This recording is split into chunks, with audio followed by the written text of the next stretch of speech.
I'm Ben Weingarten, and this is the Weingarten Report, the show where we bring you the most critical stories and compelling arguments and analyses on the most vital issues of our time.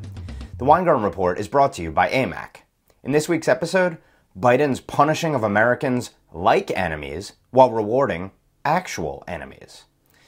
While the Biden administration keeps smearing conservative political opponents like domestic terrorists and targeting them accordingly, actual terrorists, foreign adversaries, and violent criminals are on the march, and that's no coincidence. Consider the striking contrast in recent developments. Earlier this month, the Biden DOJ announced it was building a new domestic terror unit without justifying its creation or defining the threat. To put however the administration defines that threat in perspective, an FBI official noted there were 4 domestic violent extremist attacks in 2021, resulting in 13 deaths. And by comparison, last year, there were more than 800 murders in a single city, Chicago. Officials say the more urgent danger largely comes from those holding, quote, racial or ethnic bias or anti-government or anti-authority sentiments. In practice, that means critics of the regime. If you oppose federalizing elections and making the lunacy of 2020's integrity-eroding measures permanent, never-ending COVID edicts, or taxpayer-funded indoctrination of kids in racial Marxism, CRT, you are to be treated as a threat to be targeted with full federal force. Next, the totally apolitical and independent Biden DOJ, under intense pressure from the left to make the legal reality of January 6th match the administration's unhinged rhetoric about it, charged a number of participants with sedition. It took a year, but the activists finally got what they craved. To give you a sense as to how infrequently prosecutors have successfully made a sedition case, and the level of evil to which a defendant's acts have to rise to make that case, no one has been convicted of seditious conspiracy since 1995, when the blind sheikh Omar Abdel Rahman and 9 of his followers were prosecuted accordingly. They were convicted for activities like conspiring in the first World Trade Center bombing, plotting to bomb other New York landmarks, assassinating militant Zionist rabbi Meir Kahane, and planning the same for former Egyptian President Hosni Mubarak. Meanwhile, new details broke that not just the White House, but Education Secretary Miguel Cardona also colluded with the National School Board Association to concoct the infamous letter sent to Attorney General Merrick Garland used to justify sicking federal authorities on concerned parents outraged over CRT and anti-scientific COVID rules. The FBI even tags these threats internally with a handy label, Edu Officials. How helpful for tracking the threat. Wokeism demands persecuting the unwoke. Meanwhile, what about the enemies of the Republic? Well, unlike concerned parents, they're apparently neither tracked nor pursued. In some cases, their evil is encouraged. It's a consequence of wokeness and weakness.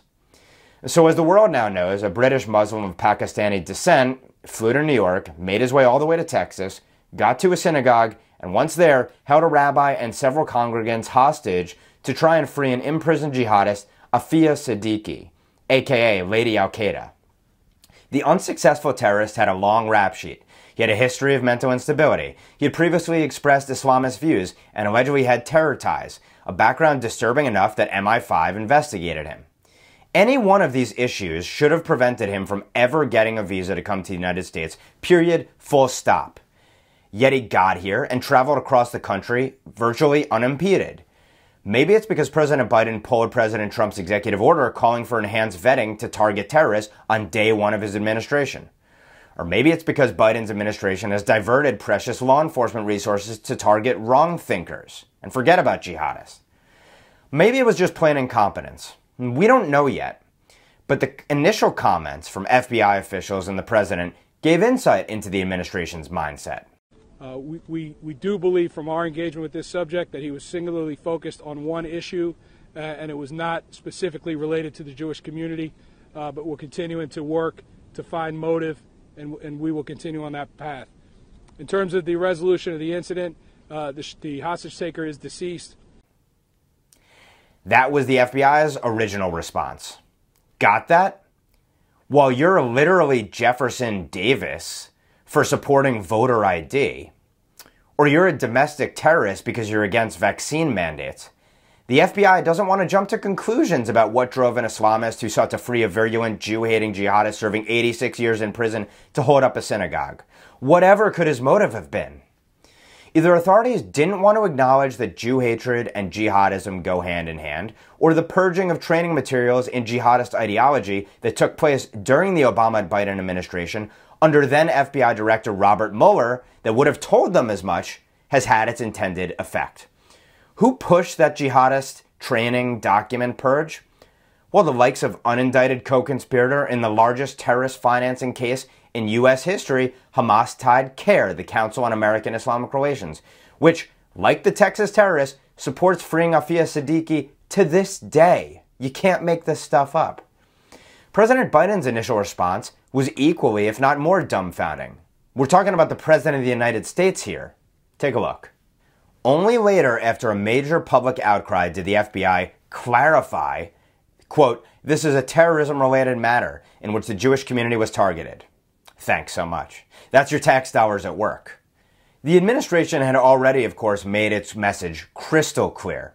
The Obama-Biden administration's woke and weak, see no Islam anti-counterterror policy is back under Biden. Jihad against the homeland and afterthought under Trump is likely to return as well.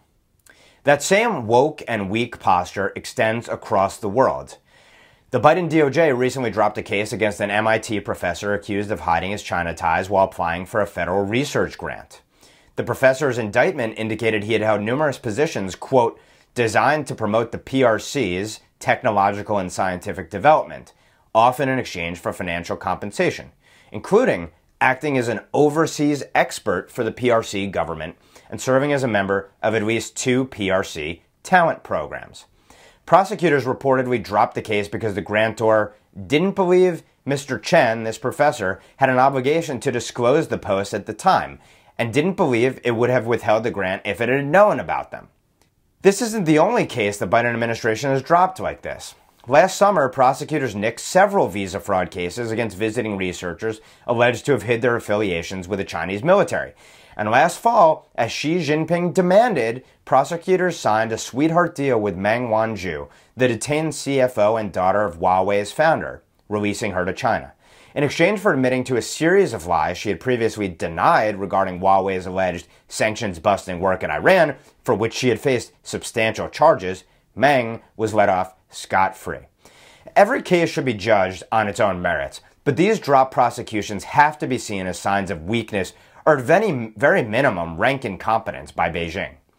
And as for wokeness, these canned cases come just as the Biden DOJ is reviewing the critical counter-espionage China initiative under which it pursued them. Left-wing activists and academics that the Biden administration has already caved to in barring administration officials from calling the Chinese coronavirus by its rightful name, lest it offend, have been lobbying the president to terminate the China initiative since before his inauguration.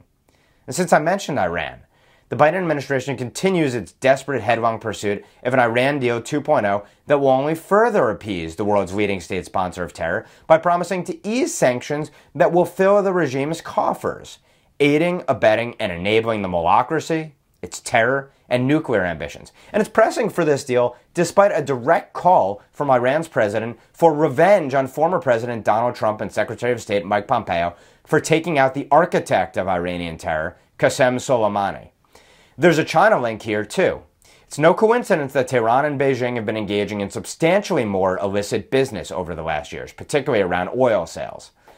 Biden's weakness has invited sanction-circumventing oil sales and other acts benefiting Iran's regime. Russia, another budding Iran partner, also seemingly sees weakness that it intends to exploit with its threatened invasion of Ukraine. How do you think Vladimir Putin would have interpreted, for example, Team Biden's effective support for Moscow's long-desired Nord Stream 2 pipeline?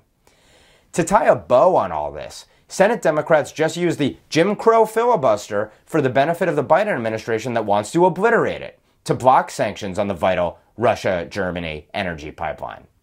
It was the supposed treasonous Russian colluder Donald Trump, backed by his Russian stooge-turned domestic terrorist MAGA masses, who had fought the pipeline's development tooth and nail. Let's be clear about what's going on. The woke Biden regime is making those dissenters into enemies of the state, while actual enemies pounce and seize, to use the media's favorite terms. Those enemies, does the administration even consider them enemies, are on the march. Jihadists, China, Russia, Iran, and North Korea. North Korea, which again is launching missiles and threatening to restart long-range and nuclear weapons tests. All because they've been appeased and emboldened by weakness.